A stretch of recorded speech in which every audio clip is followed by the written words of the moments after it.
increase in pressure 700 Newton per centimeter square, the volume of the fluid decreases by 0.15%. நம்ம தெரிஞ்சுக்கலாம் pressure அதிகப்படுத்தினா volume degrees ஆகுன்றது.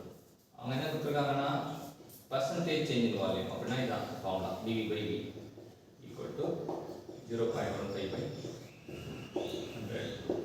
0.0015 இல்லாட்டி 15 × 10⁻⁻4.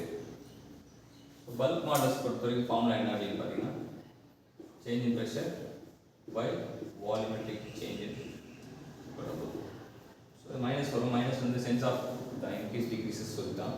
அதனால் அது இது பண்ண தேவையில்ல.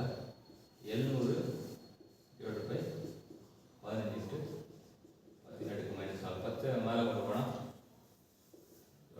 ஸோ இதில் எவ்வளோ இருக்குது அப்படின்னு பார்த்தீங்கன்னா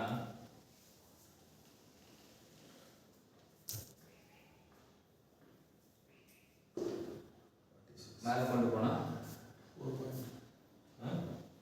இது 4 டைம்ஸ் வரும் 60 100ல் அது 6 வரும் மறுபடியும் 0.7.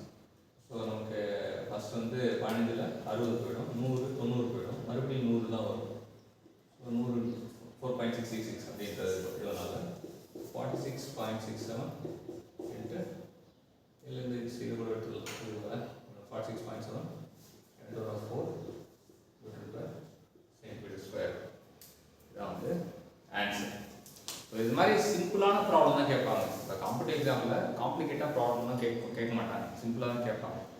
காம்ப்ளிகேட்டாக ப்ராப்ளம் கேட்டால் அது வந்து காம்படிட்டிவ் எக்ஸாம் கிடையாது. ஸோ சிம்பிளான ஒரே ஃபார்முலா dP by வகுத்தலா கூட்டலா பெருக்கலா கடித்தலா, அதுதான். இங்கே பார்த்தா வகுத்தல் தான். ரெண்டு வேலையும் சேஞ்ச் ப்ரெஷர் கொடுத்துருக்காங்க, பர்சன்டேஜ் டிக்ரீஸ் வால்யூம் கொடுத்து ரெண்டுத்தையும் வகுத்து ஆன்சர் கிடைக்கும். யூனிட் மட்டும் கரெக்டாக பார்த்துக்கணும்.